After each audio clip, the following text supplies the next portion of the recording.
Hello, and welcome to this introduction to editing audio in Adobe Audition. In this, we're going to focus on editing podcasts, although this skill will apply to editing audio for video or audio for music or whatever you choose to do for your personal projects. So, without further ado, let's dive right into this. To make sure that we're on the same page, I want you to have the same window that I'm looking at. First thing I'm going to have you do is go under Window, Workspace, and choose the default setting. Next, I want to make sure your audio is set up properly. So if you're recording into your session using a microphone, go to Adobe Audition, Preferences, and go to Audio Hardware. So the main thing you want to focus on is the default input and output. I'm using the external preamps for my microphone. It's called a Focusrite Scarlett Solo. So that's going to be my default setting. And the output's going to be a built-in one. So I'm going to have mine set to this and say OK. And I'm happy with those settings. So make sure that your setup is how you're using. If you're using a built-in microphone, make sure that's set up properly. Press OK. Now that we have our setup ready to go, I want to record some audio so we have something to look at. So let's just record some random stuff. When I hit the record button, it's going to prompt me to label it, which is very important to keep track of all your audio. Make sure everything's organized. So I'll just call this a demo recording 1. I'm going to leave the sample rate at 44.1, although if you have the option to record at a higher rate, I would recommend you do that, as the final product tends to be something smaller like an MP3. It's a lossy format, meaning information is being lost. So a WAV file is all the information, and MP3 is a crunched down version of that.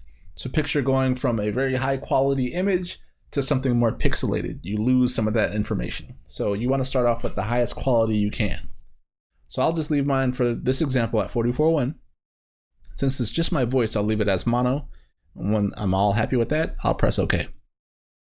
Hello, welcome to this introduction to editing audio in Adobe Audition. If this was a podcast and I wanted to remove sounds, this is how I would do it.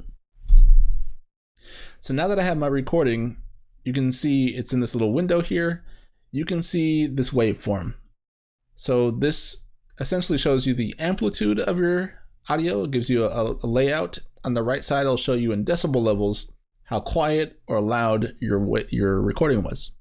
Also, when I press play, hello, welcome to this introduction to editing audio. And this meter will show you what your peak amplitude is. When recording, you want to make sure you have your setup properly. So if you're using an external device and it has something either called a gain knob or a trim knob, you want to make sure you're giving yourself some headroom. So either 6 decibels below, like -6 or -3, is ideal when you're recording. So keep that in mind when you're recording. So if I play this, notice it's at 0. It's almost peaking in my recording here, but it's just below 0. So we're good. I still have some headroom to play around with that. So there's a few different windows within this waveform view. So when I say waveform view, I want you to remember this is a destructive editing window, meaning changes I make here affect the project throughout. If I'm editing in a multi-track view, it will affect that. And you'll even get a warning saying, hey, changes were made in the waveform view. So you'll get a notification indicating something's changed. So under the waveform view at the top bar here, you have a spectral view. And this will show you the energy behind a recording. So how the other one was just a visual waveform, this is almost looks like a heat map if you ever seen the movie Predators. It shows you the loudest part of a recording is actually brighter, and the quietest part are darker in tone. So if there's no sound, it actually shows up as black.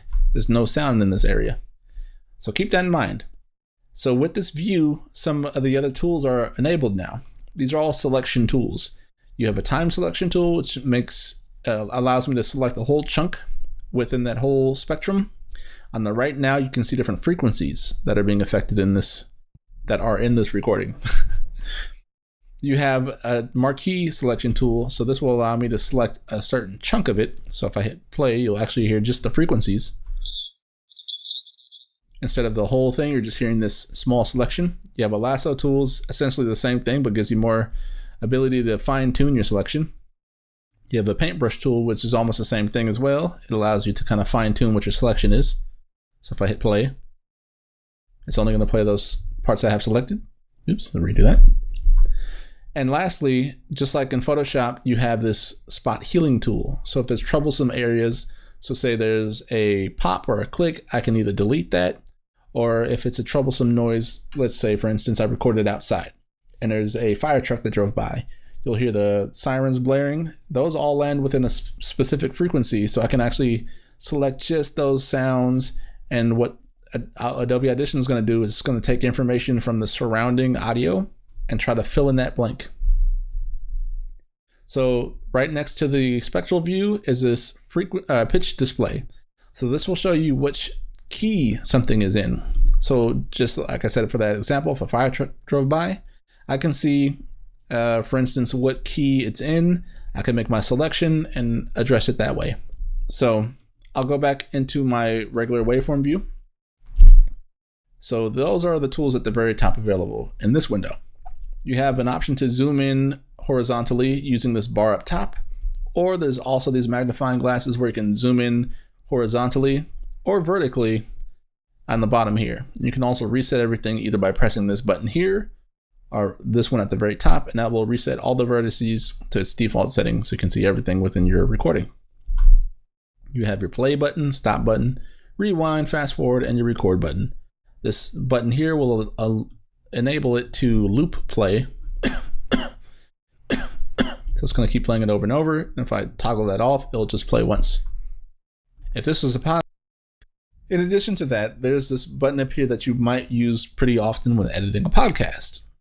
So without that toggled on, if I'm recording, hello, welcome to this introduction, or given a recording, and let's say a client paid me to edit their podcast, and they were nice enough to leave little markers indicating where some troublesome areas are, I can actually use those markers to get a fine selection. So without that enabled, without this tool enabled, it's kind of hard to pinpoint where it is. But if I toggle that on, I can actually click and it will lock in between those markers, and I can delete something specific.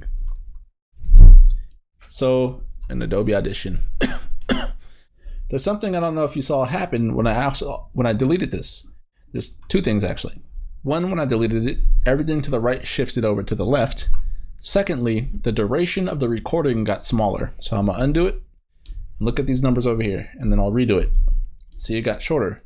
So this kind of helps you keep track of the time that you're actually editing. I wish there was a before and after so you can see the original duration and the current one, but that's not super important. On the bottom here, you can actually see where the cursor is located. So if you know there's a specific area you want to pinpoint, it kind of helps keep track of that stuff.